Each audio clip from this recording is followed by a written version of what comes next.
शेवट अनिल परब शेवट मत व्यक्त केलेले आहेत. परिणयजी आहेत, प्रवीण दरेकर आहेत.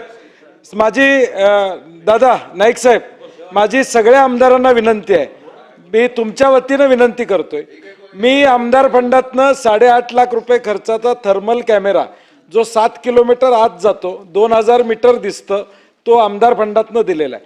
जे जे आमदारांनी याच्यावर वक्तव्य केलेले आहेत त्या कृपाकरांनी सगळ्यांनी एक एक कॅमेरा फॉरेस्ट ऑफिसला द्यावा, ही माझी विनंती या ठिकाणी असणार आहे. एक एक दिव्या आणि ट्रॅप केज नाही, दुसरं माझी सूचना आहे, ऐका की ट्रॅप केज 1.25 लाख रुपयाला मिळतो, तो ट्रॅप केज आपण आमदार फंडातनं देऊया. त्यांना काहीतरी म्हणायचंय. हा, ही उपाययोजना मी सांगतोय, तुमचं काम हलकं करतोय. आणि नाही दिले, मी दिले म्हणून मी सांगतोय. सगळ्यांनी आपण इथं नुसतं बोलायचं, त्यांच्याकडे बजेट नाही आहे, त्यांच्याकडे बजेट नाही, ते म्हणतात साग विकणार आणि मग करणार.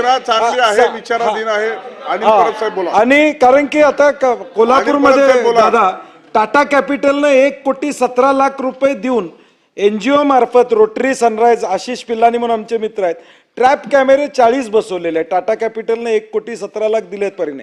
तसं आपण सगळ्यांनी जर केलं तर हा ॲनिमल ह्युमन कॉन्फ्लिक्ट कमी व्हायला आपल्या सगळ्यांची मदत होईल. या दोनसाठी सगळ्यांनी आमदार निधी द्यावा ही विनंती. सभापती महोदय, माझा प्रश्न हा काय प्रश्न उत्तराच्या तासातला प्रश्न नाही आहे, हा प्रश्न ऑफ क्युरियोसिटी आहे. कारण सभागृहाचा एकंदर सेन्स बघता नाही, भटकी कुत्री आणि बिबट्या दोन्ही वेगळे विषय आहेत. पण तरी देखील की विषय मूळ आपला जो आहे तो कुंभमेळ्यामध्ये बिबटे घुसले तर, अरे जे एकदा गिरीश महाजन ठिकाणी घुसले तिथे दुसऱ्या कोणाची काय हिंमत आहे घुसायची? एवढे सक्षम आहेत. ओके, त्याच्यामुळे हा प्रश्न लागू होतो की नाही, नंबर 1. कारण त्याने खूप चांगले वाघ बिबटे त्यांनी फाडलेले आहेत, हे आम्ही बघितलेले आहेत, जेरबंद केलेले आहेत. दुसरा विषय असा आहे, त्यांनी खाली बसून सांगितलं की डिझास्टर मॅनेजमेंट माझ्याचकडे आहे. तर कोणतरी पाठवून म्हणाला डिझास्टरच तिथे गेलेलं आहे, तर अजून मॅनेजमेंट काय करायची? हा माझा दुसरा विषय आहे. आणि तिसरा विषय ह्यांनी सांगितला की कॅमेरे द्या. आता ह्या कॅमेराचा उपयोग त्यांनी सांगितलं की ड्रोन द्या. कुंभमेळ्यामध्ये कशासाठी होणार आहे याचा देखील खुलासा आपण करावा. हे माझे क्वेश्चन आउट ऑफ क्युरियोसिटी आहेत. सन्मान्य सभापती महोदय, सन्मान्य सदस्य अनिलजी परब यांनी सांगितलेली बाब खरी आहे. खरी म्हणजे काय अर्ध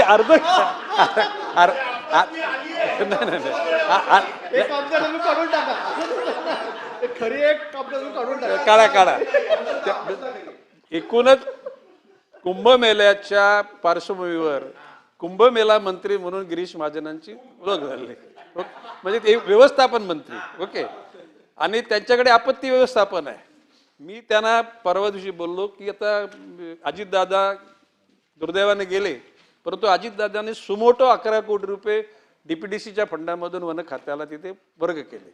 त्यांचीच एकूण कित्ता गिरवला सन्माननीय राधाकृष्ण विखे साहेबांनी. मी गिरीश भाऊंना बोललो की कुंभमेळा 1.5-2 वर्षांनी आहे, परंतु जर का उद्याला नाशिक जिल्ह्यातले बिबटे जर आपण जेरबंद नाही केले तर एखाद्या दिवशी त्या कुंभमेळ्यामध्ये शक्यता आहे एखादा बिबट्या गेल्या तर त्या सगळ्या कुंभमेळ्यावर पाणी फिरलं जाईल.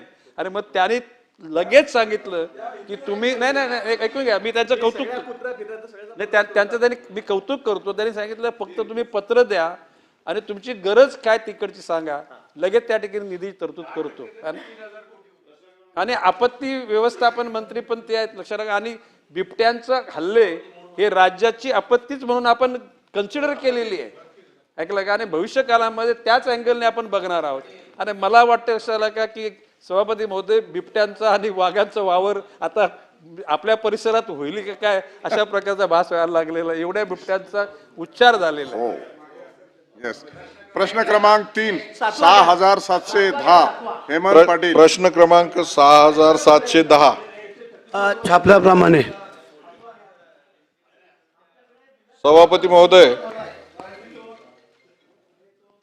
उसानंतर हळद हे महाराष्ट्रातलं महत्त्वाचं पीक आहे आणि या हळद या विषयावरती मागच्या अर्थसंकल्पीय अधिवेशनामध्ये सुद्धा अर्धा तास चर्चा घेण्यात आलेली होती.